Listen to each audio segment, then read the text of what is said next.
रायगड़ा सहरर गायत्री नगर स्थित सरस्वती शिशु मंदिर परिसर में जिला स्तरीय विद्युत परिषद आलोचना चक्र आयोजन हो जाइथिला। एही कार्यक्रम अवसर में रायगड़ा जिलार रायगढ़ संकुल, विषम, कटक संकुल और गुणपुर संकुलर 50 ऊर्ध्व विज्ञ और विद्वान व्यक्ति उपस्थित रही। प्रारंभ में दीप प्रज्वलन कर बैठक आरंभ करा जाइथिला। एही बैठक में मुख्य अतिथि भावे श्री रमेश चंद्र साहू संकुल प्रमुख, श्री गौतम मल्लिक संकुल प्रमुख विषम कटक, श्री विष्णुचरण दास कोरापुट सहर एवं श्री मनोरंजन दास संकुल संयोजक उपस्थित रही। उक्त आलोचना चक्र में मंचासीन अतिथि परिचय श्री रघुनाथ बेहरा प्रधान आचार्य प्रदान करथिले।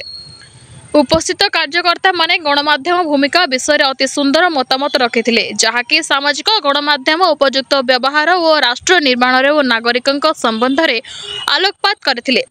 शेष विषम कटक शिशु मंदिर प्रधान आचार्य रमेश चंद्र गौड़ द्वारा उपस्थित अतिथि को धन्यवाद अर्पण करा जायथिला। आज जो कार्यक्रम थिला आपण जो शीर्षक थिला गणमाध्यम कोन कहबो? सर्वप्रथम नमस्कार, मो रघुनाथ बेहरा सरस्वती शिशु विद्या मंदिर श्रीगुरुजीनगर जकेपुर प्रधान आचार्य। आज आम रायगड़ा जिला स्तरीय विद्युत परिषद बैठक होइथिला।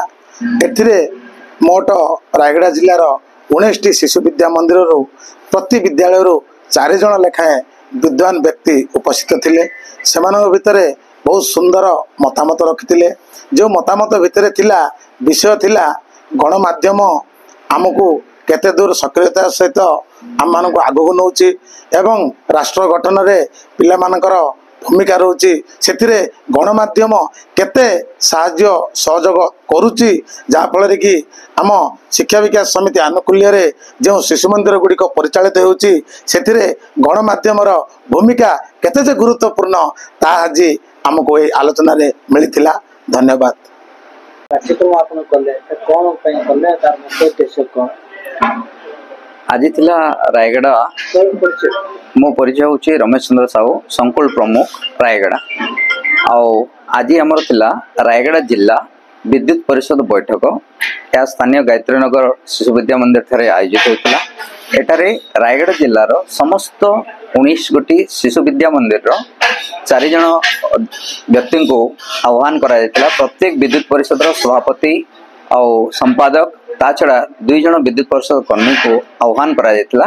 यार मुख्य आलोचना विषय 2टी रखा जायतिला। प्रथम टे थिला जे गणमाध्यम प्रभाव आपण माने जो आसुचंदी आपण माने किभଳି भाबरे पिलांक पाखरे पहुंची पारचंती, समाज पाखरे पहुंची पारचंती, देश पाखरे पहुंची पारचंती, देशर प्रतिटी खबर केमती पहुंची पारचंती ताकू नहीं आमे गोटे आलोचना चक्र रखथिलु। एठी स्थानीय विद्यालय एवं स्थानीय अंचल अन्य विद्यालय मध्य बहुत भद्र व्यक्ति आसते। आमर आज प्राय 50 जन व्यक्ति ये उपस्थित थे। छड़ा आउ गोटे विषय आलोचना होता जे राष्ट्र निर्माण रे गोटे छात्र भूमिका कौन, गोटे नागरिक भूमिका कौन, ता छड़ा से सेवा गुड़िक नहीं आपण मैंने केमती लोक मान पाखे पहुंची पार्टी, गणमाध्यम किभଳି भाव में समाज रे एक प्रथम धाड़ी रे रही सेवा करुच्ची से विषय नहीं आलोचना थिला। आज आलोचना चक्र आम बहुत सफल होता। आउ जिलार प्रति वर्ष एमती गोटे जगह आयोजन होता है। ये चलित वर्ष यही गायत्री नगर विद्यालय रे आयोजित होता। प्रत्येक व्यक्ति चिंताधारा बहुत उपयोगी होता। आउ बहुत प्रशंसा आमे तोलिथिलु केवल आपण मानक पई। आपण माने देश सेवा एमती नियोजित रही था। आ गणमाध्यम प्रथम स्तंभकार हो रहू। आउ आम मानकर जो वक्तव्य प्रत्येक व्यक्तिर वक्तव्य समाज निकट आपण पहुंचे पारंतु, सरकार पाखरे पहुंचे पारंतु, यह हितला हमर लक्ष्य। धन्यवाद। रायगड़ारू आशुतोष कुमार पटनायक रिपोर्ट संघर्ष टीवी।